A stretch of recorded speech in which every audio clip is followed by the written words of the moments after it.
Hey guys, it's Nessie and welcome back to Neror. Since I promised you guys an update, dan aku kemarin juga udah mencoba untuk sharing banyak banget komentar-komentar kalian dan teori-teori kalian di Instagram, tapi saking banyaknya yang ngirimin kayak updates dari teori, bukti, dan hal-hal yang kalian rasa mestinya masuk ke video kemarin tapi kita nggak sempat masukin, kita memutuskan untuk bikin satu video update tentang kasusnya Tank Monida berdasarkan hal-hal yang Neror kirimkan kepada kita. So langsung aja, without any further ado, let's get to it. Yang pertama adalah CCTV di gas station. Jadi ditemukan nih rekaman CCTV yang menunjukkan ada 5 orang yang waktu itu ada di speedboat bareng Tank Mo. Itu ternyata pas mencar pulang itu nggak langsung pulang ke rumah masing-masing, melainkan mereka ini sempat berkumpul di satu pom bensin dan terlihat seperti sedang berdiskusi. 5 orang ini nyetir mobil dipimpin sama Por, dan ada 1 orang lagi yang nggak dikenal. Yang kalau benar berarti ini berbeda sama apa yang kita tahu sebelumnya, dimana kita taunya setelah kejadian semuanya pada pulang dan nggak bisa dikontak kan selama 24 jam. Tapi kalau misalkan mereka memang ketemu di gas station ini, di pom bensin ini, berarti ada kemungkinan bahwa mereka tuh ketemu untuk berdiskusi. Diskusinya tentang apa ya kita nggak tahu pastinya apa, cuman banyak orang yang beranggapan bahwa mereka ketemu untuk menyamakan cerita.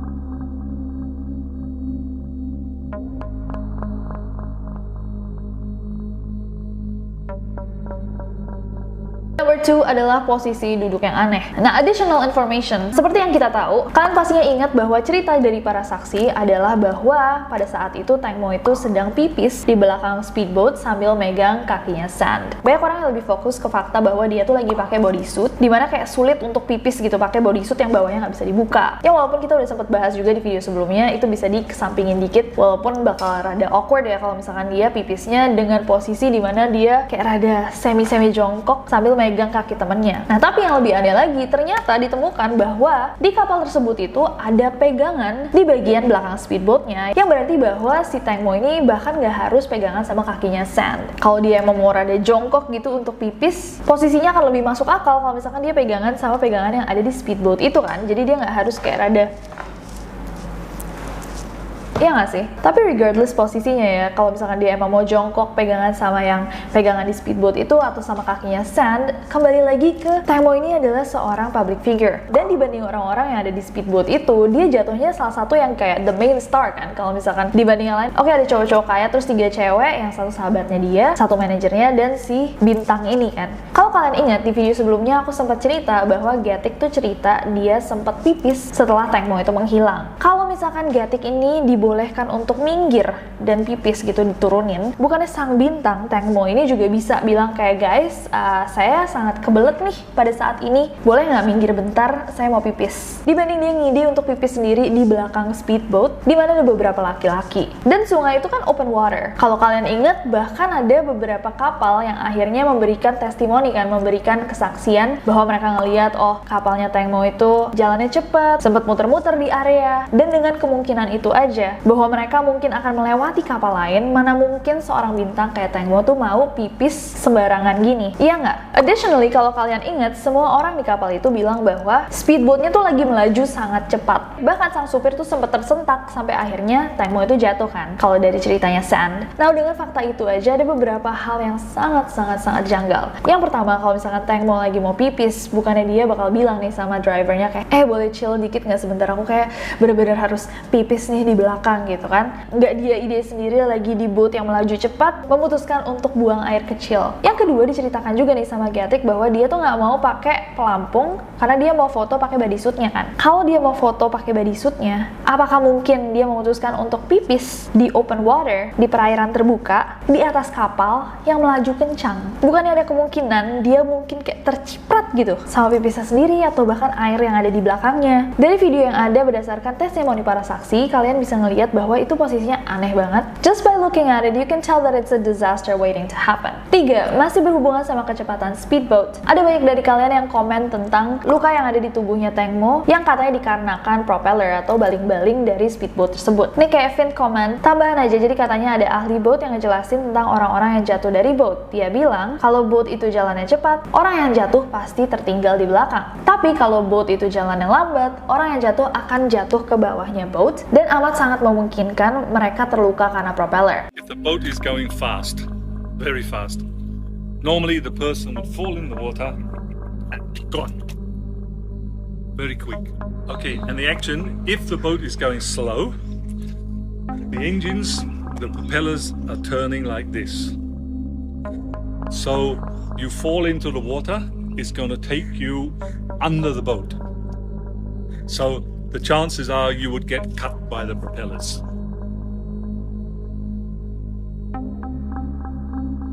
Nah, kayak tadi aku bilang, semua orang yang di kapal itu bilang bahwa Robert itu mengendarai speedboat itu dengan kecepatan penuh. Dan Teng Mo itu jatuh ke sungai yang kedalamannya sekitar 15-20 meter. Itu artinya bahwa hampir nggak mungkin nih Teng Mo punya luka sobekan karena propeller. Dan kemarin juga banyak yang point out bahwa luka akibat propeller itu sangat berbeda sama lukanya Teng Mo. Biasanya luka karena propeller itu ada beberapa sayatan, sementara di kasusnya Teng Mo ini cuma ada satu sobekan yang sangat dalam. By the way, kecepatan boatnya itu emang udah dikonfirmasi sama beberapa saksi. Selain kapal nelayan yang ngelihat kapalnya Teng Mo itu, ada juga beberapa remaja yang mancing di sungai itu ngelihat bahwa ada kapal yang melaju cepat banget di atas limit dan ngedrift dan berbelok tajam. Mereka bilang bahwa mereka ngelihat kapal itu muter 3 kali. Yang pertama tuh cepet banget, yang kedua lambat, itu kayaknya waktu mereka nyari Teng Mo, dan yang ketiga itu lambat sambil orang-orang di kapal itu teriak-teriak manggil Teng Mo. Nah, anak-anak remaja itu juga nambahin bahwa kapal itu sempat nanyain mereka kayak, kalian lihat ada orang nggak di sini? Dan dari kesaksian anak-anak remaja ini, mereka bilang dari kapal yang kita lihat itu nggak mungkin ada orang yang bisa pipis di belakangnya. Ada tambahan pengakuan juga dari Robert yang bilang bahwa dia tuh sebenarnya nggak bisa nyetir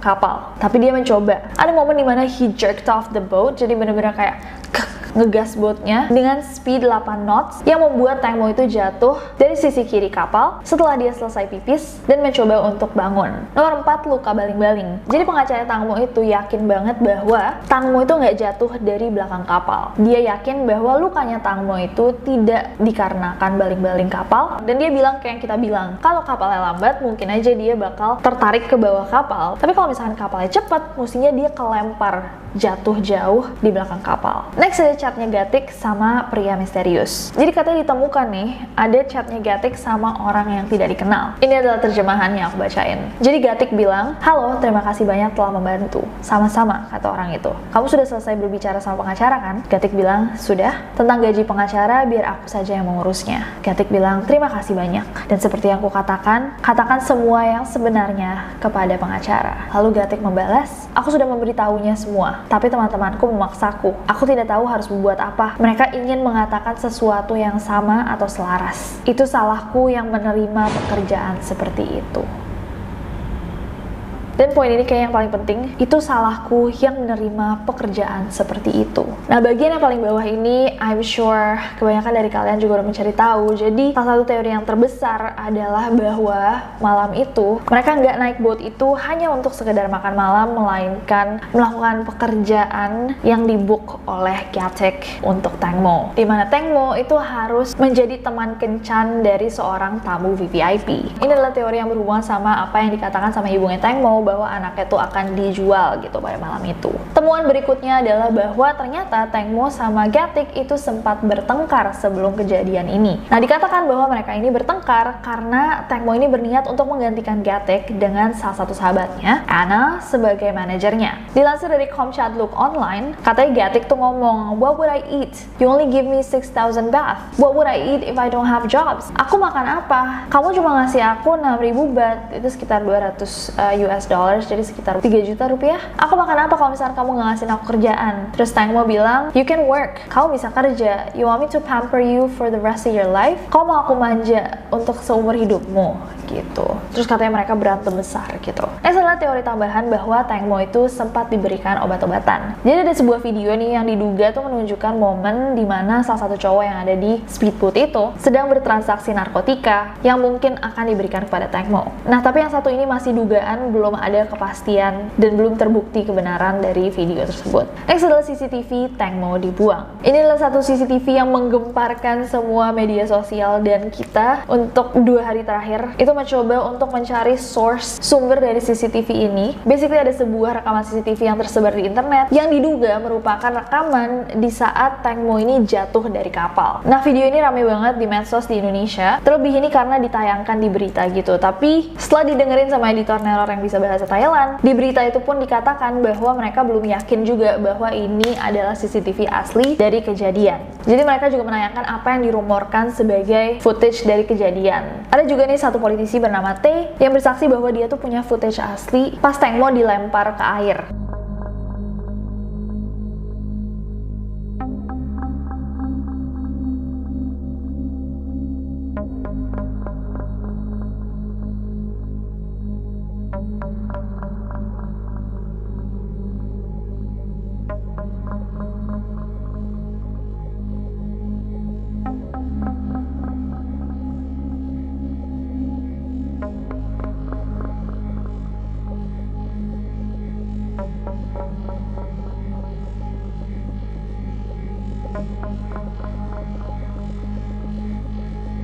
Dan video ini juga ramai di sosmed. Tulisan di gambarnya adalah siapa yang melihatnya seolah-olah ada sesuatu yang jatuh ke dalam air pada 22.30. However, berita Amarin tuh bilang bahwa sampai saat ini belum diketahui apakah benar itu jasad manusia atau bukan karena kualitas videonya memang buruk.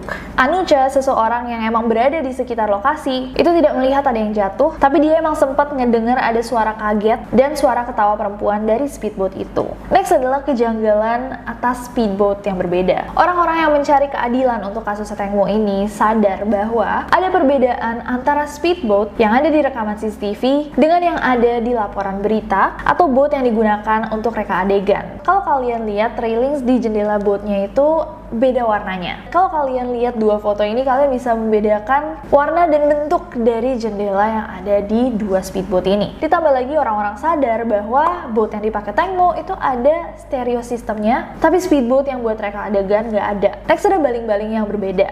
Kalau kalian ingat di video sebelumnya aku sempat nyinggung bahwa ada hal yang super frustrating di mana baling-baling kapal yang menjadi bukti itu dibawa lagi untuk reka adegan, dipasang di kapalnya. Terus entah gimana caranya pas kapal dipakai tiba-tiba baling-baling itu jatuh di tengah sungai dan hilang gitu aja. Nah, pastinya semua orang yang mendengarkan fakta ini tuh langsung gedek sama polisi kayak, kok nggak profesional banget, kok bisa jatuh, apa nggak dipikirin dan segala macam kan. Tapi ada teori yang mengatakan bahwa mungkin saja hal ini disengaja. Seorang ahli kapal tuh menceritakan bahwa baling-baling kapal itu nggak semudah itu untuk copot dari kapal karena ada ring yang mengaitkan dan ring itu cukup kuat atau gimana, aku kurang ngerti. Kalau misalkan kalian ahli kapal bisa ditulis di bawah. Intinya it's not that easy for it to just fall off. Tapi yang meyakinkan orang-orang bahwa hal ini disengaja adalah ketika para sukarelawan muncul dan bilang kayak, kita cari deh baling-balingnya. Banyak tuh orang-orang yang benar-benar cuma mau bantu Tang Mo untuk mendapatkan keadilan, masuk ke dalam sungai untuk mencari baling-baling kapal itu. Dan akhirnya ditemukan baling-balingnya. Orang-orang sadar bahwa itu adalah baling-baling yang mereknya berbeda sama baling-baling di boat sebelumnya. Baling-baling yang asli mereknya adalah Mercury Inertia dan baling-baling yang mereka temukan adalah Yamaha Saltwater. Oke, ini udah banyak banget info yang harus kalian proses. Tapi sebelum kita tutup videonya, kita tidak bisa untuk tidak ngomongin ibunya Tang Mo. Shall we? Keanehan dan kejanggalan dari sang ibu. God, banyak banget hal-hal yang aneh dan janggal dari ibu si Tang Mo ini. For your information aja, jadi dari info yang kita dapetin, katanya ibunya Tang Mo ini itu udah meninggalkan Tang Mo sama ayahnya sejak Tang Mo tuh masih kecil, umur 3 tahun. Nah, sejak saat itu Tang Mo ini dibesarkan dan dirawat sama ayahnya, Sofon Pachawirapong. Bahkan ada yang cerita ini, ibunya Tang Mo itu udah ninggalin Tang Mo sama ayahnya untuk suami baru dari sejak Tang Mo tuh umur 3 tahun, dan dia ngambil semua harta mereka dan biarin Tang Mo sama ayahnya tuh jadi kesusahan hidupnya. Dan baru 5 tahun yang lalu mereka tuh akhirnya foto bareng gitu sebagai keluarga. Dan 3 tahun kemudian akhirnya ibunya tuh minta maaf sama Tang Mo dan Tang Mo pun memaafkan. Dan baru 6 bulan terakhir ini Tang Mo sama ibunya tuh mulai ngomong lagi. Kebetulan juga ayahnya Tang Mo tuh udah meninggal, jadi mungkin satu-satunya yang Tang Mo punya di keluarganya ya emang si ibu ini. Hal tersebut diperkuat nih sama pernyataannya Tang Mo di acara No Krasai yang dikutip dari Bangkok Biz News bahwa dia emang hanya hidup berdua sama ayahnya. Dan mungkin beberapa dari kalian miss yang aku tulis di video sebelumnya. Jadi ibunya menerima kompensasi sebesar 30 juta baht. Jadi semua orang tuh geram dan gempar banget pas ibunya ini ini bilang bahwa kan ada 2 orang yang dinyatakan bersalah atas kelalaian ya, bukan dinyatakan bersalah atas pembunuhan Teng Mo, tapi kelalaian mereka yang akhirnya membuat Teng Mo meninggal, Paul sama Robert. Nah terus mereka minta maaf. Nah ibunya Teng Mo ini bilang bahwa oh ya kayaknya saya maafin mereka kok, karena saya juga udah ditawarin 30 juta baht atau sekitar 13 M kompensasi untuk tidak melanjutkan kasusnya gitu. Dan yang lebih kayak dia sempat ngomong kayak ya putri saya juga sudah meninggal, nggak ada yang bisa saya lakukan selain mengubur dia. Super fishy. Dan yang terakhir ini yang paling kayak ibunya Teng Mo ini ngomong ke pers, and I quote, ini bahasa Indonesianya, "Saya tidak peduli orang berbicara buruk tentang saya karena saya sudah terkenal. Ibu selebriti, jika anak saya tidak mati, saya tidak akan menjadi terkenal. Ketika kamu adalah ibu selebriti, kemanapun kamu pergi, orang mengenal kamu, minta foto. Udahlah, mereka bisa bilang hal-hal buruk, saya nggak peduli."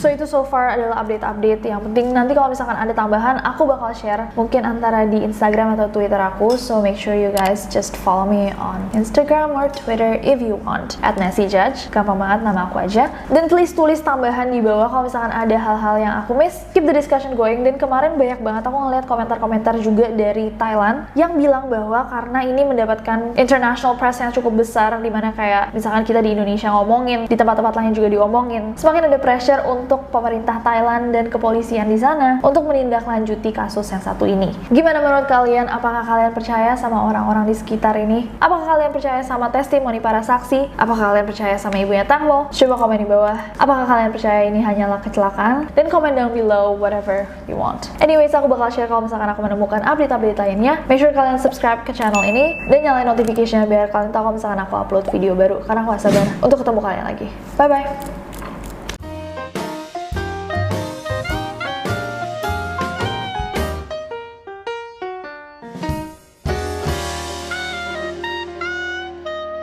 Nah, kayak yang tadi aku bilang, semua orang yang ada di kapal itu termasuk Robert. Next ada baling-baling yang berbeda. Semakin ada pressure untuk polisi